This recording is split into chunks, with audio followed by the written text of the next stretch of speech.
2113 രൂപയായിരുന്നു ഇന്നലെ വന്ന ഗ്യാസിന്റെ, ഇന്നലെ അല്ല മെനഞ്ഞാന്ന് വൈകിട്ട് വന്ന ഗ്യാസിന്റെ വില. പിന്നെ ഇപ്പം അത് വീണ്ടും മാറി.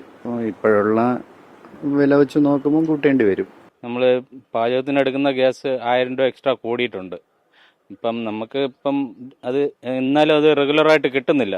ഭക്ഷണത്തിന് വില കൂട്ടിയല്ലേ പറ്റുള്ളൂ. എല്ലാ സാധനങ്ങൾക്കും വില കൂടി തുടങ്ങി. നേരത്തെ വില കൂടി തുടങ്ങി, ഇപ്പം ഇനി കൂടുതൽ കൂടാൻ ചാൻസ് ഉണ്ട്. നല്ല പ്രതിസന്ധിയിലാവാൻ ചാൻസ് ഉണ്ട്. കൂടുതലും ഈ കല്യാണ ഫംഗ്ഷനൊക്കെ, നല്ല പാവപ്പെട്ടവരെ കല്യാണമൊക്കെ നടത്താൻ വലിയ ബുദ്ധിമുട്ടായിരിക്കും ഇനി അങ്ങോട്ട്. ഇത് എൻ്റെ ഈ ലൈഫില് 900 രൂപ ഒന്നിച്ചു കൂടിയത് ആദ്യമായിട്ടാണ് കാണുന്നത്. സാധനങ്ങളുടെ വില കൂട്ടാതിരിക്കാൻ പറ്റാത്തൊരവസ്ഥയിലേക്ക് വന്നു. അപ്പൊ ഇത്രയും മാത്രം വില കൂടിക്കഴിഞ്ഞാൽ നമ്മൾ ഏതിൽ പിടിച്ച് കൂട്ടും? അപ്പൊ കച്ചവടം ഇല്ലാണ്ടാവും. ഇപ്പൊ തന്നെ നമ്മൾ സ്റ്റാഫിനെ കുറച്ചുകൊണ്ടാണ് കച്ചവടം ചെയ്യുന്നത്.